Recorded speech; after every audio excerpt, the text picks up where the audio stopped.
Welcome to recipes in my way.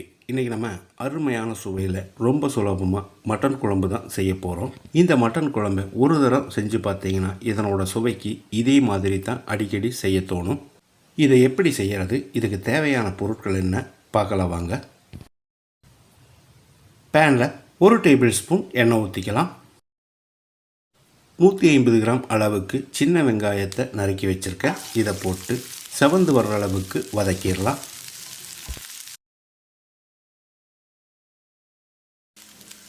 வெங்காயம் இந்த அளவுக்கு வதங்கினது போது ஸ்டவ்வில் தீயை குறைச்சி வச்சு இதில் 1 டீஸ்பூன் மஞ்சள் தூள், 3 டேபிள் ஸ்பூன் மிளகாய் தூள்,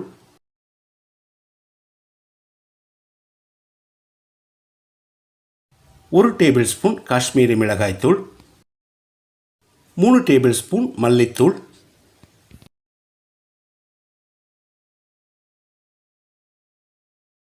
1/2 டேபிள் ஸ்பூன் சீரகத்தூள்,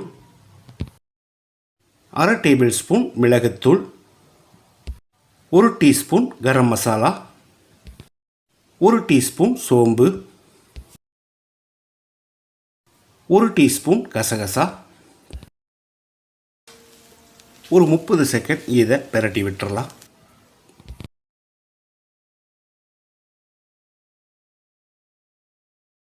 இப்போ இதோட 3/4 கப் அளவுக்கு துருவின தேங்காயை சேர்த்து மறுபடியும் 1 நிமிஷம் வறுத்துக்கலாம். குறைஞ்ச தீயிலேயே தான் வறுக்கணும்.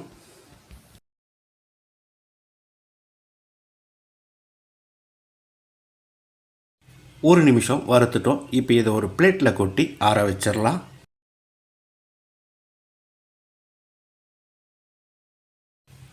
குக்கரில் 2 டேபிள் ஸ்பூன் எண்ணெய் விட்டுக்கலாம்.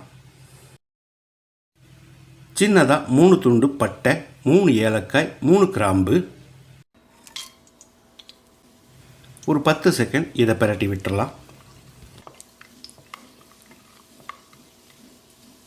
மீடியம் சைஸில் 2 பெரிய வெங்காயம் நீளவாக்கில் நறுக்கினது, கொஞ்சமாக கருவேப்பிலை. வெங்காயத்தை செவந்து வர அளவுக்கு வதக்கிடலாம்.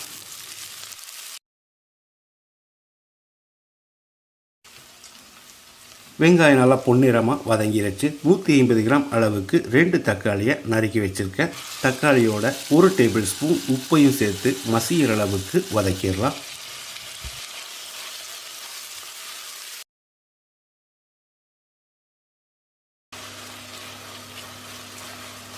தக்காளி மசிகிற அளவுக்கு வதங்கிடுச்சு. இதில் 2 டேபிள் ஸ்பூன் இஞ்சி பூண்டு விழுது சேர்த்து பச்சை வாசனை போகிற அளவுக்கு வதக்கிடலாம்.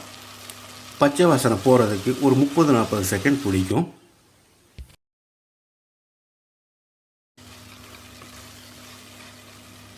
இப்போ இதில் மட்டன் சேர்த்துடலாம். நான் 1 கிலோ மட்டன் கழுவி எடுத்து வச்சுருக்கேன். இதை குக்கரில் போட்டுடலாம். மட்டனை சேர்த்த பிறகு ஒரு 2 நிமிஷம் நல்லா ஃப்ரை பண்ணி விடணும்.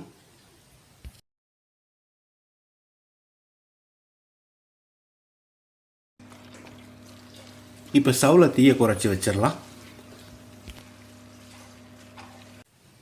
மசாலா நல்லா ஆறிடுச்சு. இதை மிக்ஸி ஜாரில் போட்டு ஒரு 1/2 கப் அளவு தண்ணி சேர்த்து பேஸ்ட்டாக அரைச்சிக்கலாம். அதே சமயம் ரொம்ப நைஸாக அரைக்க வேண்டாம். நம்ம அரைச்ச மசாலாவை குக்கரில் ஊற்றிடலாம். கூடவே மிக்ஸி ஜார் அலசி 1 கப் அளவுக்கு தண்ணியும் சேர்த்துக்கலாம்.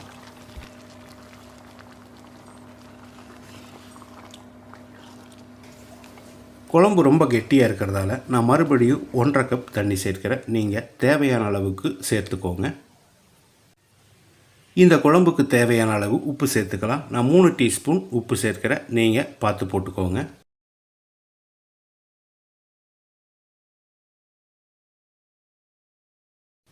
உப்பு சேர்த்து கலந்து விட்ட பிறகு நல்லா கொதிக்கட்டும்.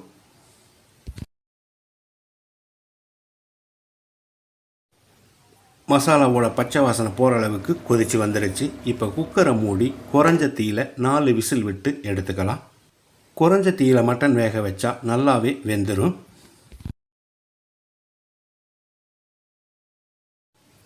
நாலு விசில் ப்ரெஷர் அடங்கிடுச்சு. இப்போ திறந்துடலாம். அருமையான சுவையில் மணக்க மணக்க நம்மளோட மட்டன் குழம்பு ரெடி ஆயிடுச்சு. பொடியாக நறுக்கின மல்லி இலையை தூவி கலந்து விட்டு இறக்கிடலாம்.